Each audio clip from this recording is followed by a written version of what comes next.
Hello, YouTube. I am talking to you from San Francisco. I am in front of the Children's Creativity Museum where I will be working today. And I'm here early. I'm here super early. I've been working on a video about my solar system that I haven't been able to finish editing and get out yet, but I decided it's been too long since I did a video. And while I was walking from my parking spot to work today, I had a bunch of thoughts on my mind about sort of what are the advantages to sort of city van life, because we see like the whole like travel lifestyle van life all the time and it seems like the greatest thing, whereas a lot of city van life people line up with homelessness. And it's true, there are people living in vehicles that are homeless, and this is how I separate the two out. If when you get back to your van, your home, if you constantly think of it as your home, if it's finished out in some way that's functional to you, if you don't feel limited by what you're living in, then you're not homeless. If you're like, I wish I was somewhere else, you're constantly trying to get attention, if you're out begging for money and you really can't survive in your situation and you don't feel like you can improve your situation, then you're homeless, even if you're living with a roof over your head. I mean, a tent is a roof over your head, but if it's pouring down raining outside, it's not a very great roof, but it's still yours. You still own it. It still falls under the parameters of having a roof over your head, but you are limited. Your situation is challenging you. You are not in control of it. So it's really, for me, it's about your control over the situation. If I really wanted to, if I really, really wanted to, I could like sell out and get a desk job. I couldn't do it at my current income with my current employment, but if I really wanted to sell out, get a desk job and start using that money towards an overpriced apartment that I would probably never be in except to sleep, I could probably do it. And mind you, I still am barely home except to sleep these days. But it's a choice in my situation, and it's the kind of job I want to do, so I don't feel like I'm being like strapped to a cubicle 8 hours a day, 5 days a week, just to like make money for a place that I'm hardly ever in, and even worse, possibly paying a landlord or co-dwelling with a roommate where our living styles don't match up. And nothing against roommating if you find a great one. I've had at least 2 or 3 out of all of my roommating as an adult. But when you have a bad one and you're stuck in like a lease with that person, that can be a nightmare. So let's get to the point. So I got 4 points about city van life. The first one, and this is the one I was thinking about, and I'm not going to put these in any priority order. They're just 4 things. One of them is parking is easier when you know your city. And I thought of this specifically because I have been in San Francisco for a month, and I've slowly but surely found parking spaces closer and closer to my job. And that's because when I park and then walk to work, I'm looking at signs, I'm getting to move slowly. And that's the thing, you have to be very, very observant and looking at all of the signage. If you have a really tall vehicle, for example, if you're determined to have that standing height van, then you need to be looking for signs that mention height restrictions. I look at, what streets are hourly restricted, how long are they hourly restricted, because if I'm only going to be working like a 4-hour day, I might be able to park a little bit closer than I would if I'm working like an 8-hour day, or if I'm unsure and it might turn into like a 10-hour day. Like if I'm unsure about these factors, it affects what my best parking spot is, because for me, my goal is to not pay for parking as much as possible. And yeah, that's pretty much it. I don't want to pay for parking. Like, I have to pay for gas, I have to pay for insurance, I have to pay for the vehicle. I'd rather not pay to park it, except when like it's absolutely 100% impossible not to. And so by like knowing the city, by working here this past month, because I'm hardly ever in like San Francisco proper. Like I've worked in South San Francisco, I've been in and out of San Francisco for various jobs, but mostly like I've worked in San Jose, I work in the Bay Area, I work mostly, I would say 80 to 90% of the time, I'm working in Berkeley or Oakland. So I don't park in San Francisco a lot, but having been parking here like this past month for work, I'm finding more and more spots. So instead of having to drive around for a long time looking for a place to park, it's like, oh, let me go here, let me go here, let me go here, and I can plan it in a way that makes it comfortable for me. And I think that can only be attained when you know your city.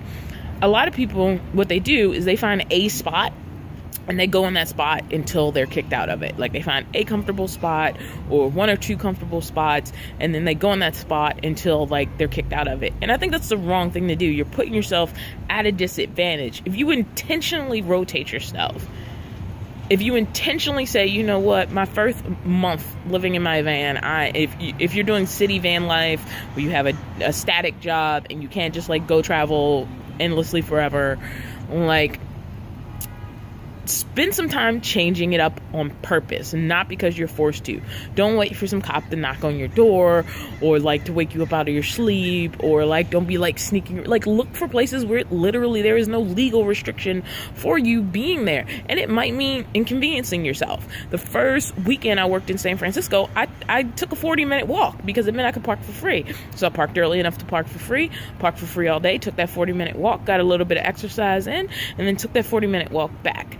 And I didn't have to pay for parking, and I gained some calorie burn, so that's a good thing. But also, like, in Berkeley, because I'm there so much, like, parking is almost effortless. Like, I don't even have to think about it. I was like, oh, I'm going to park on this block. Oh, I'm going to park on this block. And it's usually not a problem. Like, every once in a while, I'm like, I can't find anything. But most of the time, like, I go to a specific area, neighborhood, city center where I know there's parking, and even a couple of parking lots where I know they don't care. And I park immediately, go to bed, no problem, wake up in the morning, live my day. So I would say parking is the biggest advantage to city van life. I would say the second advantage is possibly access to friends and family. This isn't a huge deal for me because I was born in Baltimore. I've been in California about 3 years. I mean, I do have a few friends, and it's nice to be able to, like, casually hang out with them. And the good thing is, like, once you've transitioned into a non-traditional lifestyle, it helps you feel more normal to know, like, you can still call up your buddy and go hang out. So it's been really cloudy and rainy. It has not been great solar conditions. Well, what does this have to do with access to friends and family? Let's say you have a power station and it's charging off solar and you need to charge it up. Or let's say you have a house system and you have, like, a power bank or something like that, or some sort of supplemental power system that can be removed from your car. Well, if you're, like, in your home city, or a city that you consider home, or a city where you know people, like, you can be like, hey, you know, I'm having a lot of trouble. I need power for the night. Can I come charge my Jackery, Gold Zero, Blue Eddy, whatever you have that you can physically remove from your vehicle? You can charge it there. And honestly, if the weather is really, really bad and you're just hating it, I personally haven't had this situation, like, spend a day, instead of paying for a hotel, like, spend a day or two with a friend. If you are not traveling and you're home and your vehicle breaks down and you're in a hometown or you have a lot of friends and family, like, it's going to be way easier to find a place to stay while you resolve the situation, which is much harder when you're traveling. And I am not saying don't travel. I don't see a point of having a house on wheels if you don't find time to really just, like, go out and have some fun with the fact that you can be detached. But being in your home city while living in the van, when things go wrong, your access to people is increased a lot. So the third one I'm going to say is ease of finding jobs. Unless you have a career already that's nomadic, even while you're working on a career that's nomadic, it's much easier to find a job in one place than it is to find employment that you can take anywhere. I mean, everybody wants to be like the digital nomad. That is the fantasy life, and if you can attain it, great. And I think everybody who wants it should work towards it. But let's say you just want to cheapen your cost of living, and you're like, this van thing, I want to try it out.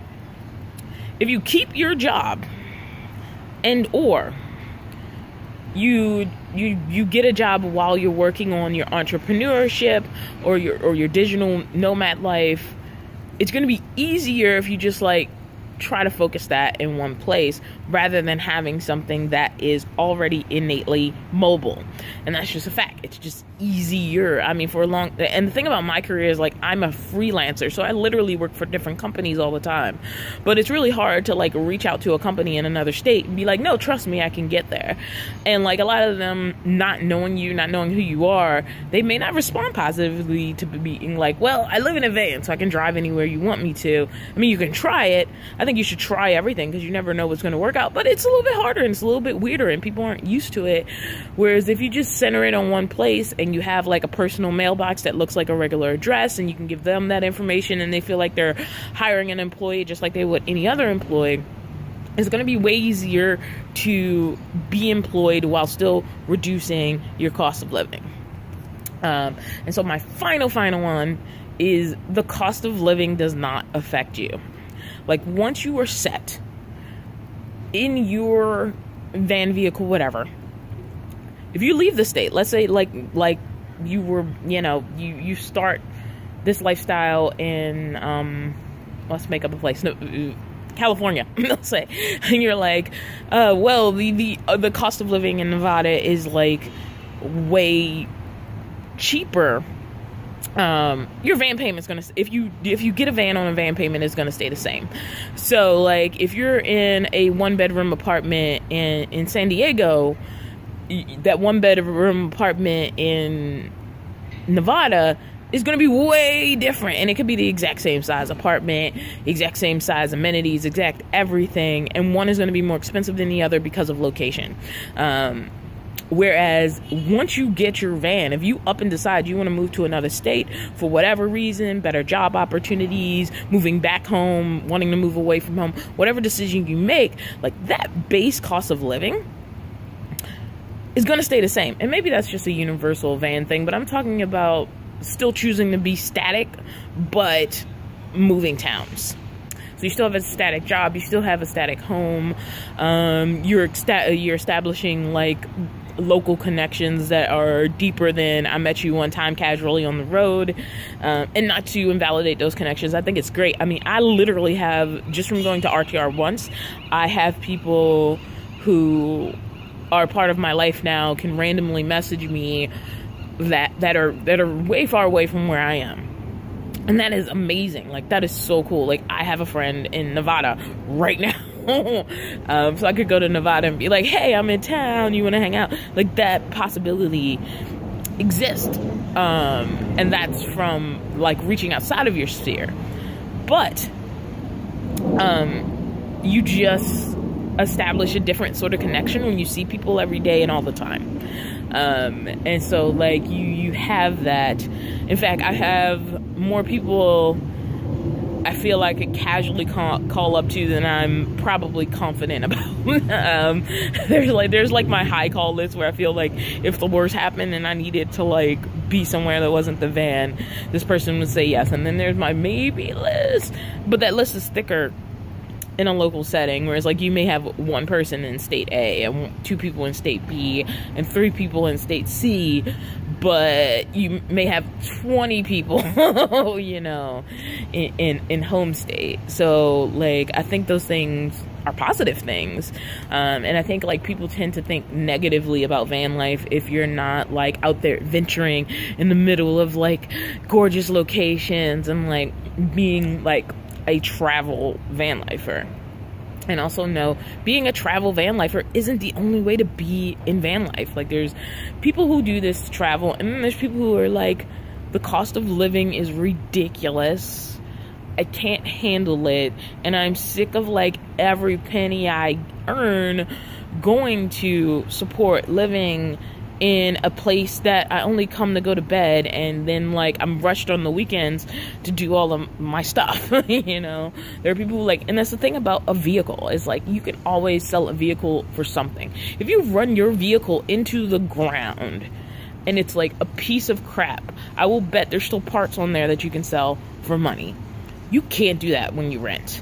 When you rent, that, I mean, maybe you'll get your security deposit back, but like if you stay in a place like 10 years and you've given all that money to the landlord, or you know, the apartment complex or whatever, like, you're never getting that money back. Like, that money will never benefit you, except for the security deposit, which if you've been in a place a month might not be a big deal. Like, you might actually go up better than the person who's run their van into the ground. But the thing is, like, you can always sell the vehicle for something. You can sell it as is. You can sell it as a fixer-upper to somebody. You can sell it for parts. You know, so there's the people who, like, you know, they're all about flipping their value, and so, like, they get a giant camper van, and then they talk about how their batteries are going to last 30 years, and then they sell it 2 years later. That's what trips me out. A lot of these people who brag about, like, the length of their battery cycles and, you know, how long things are going to last, like, they get rid of it pretty fast. And there may be exceptions to this rule, but I see it a lot, whereas a lot of the other people who don't have that are holding on to their vehicles for years because they can't just afford to up and, like, replace a vehicle. So yeah, so that's what I got for you.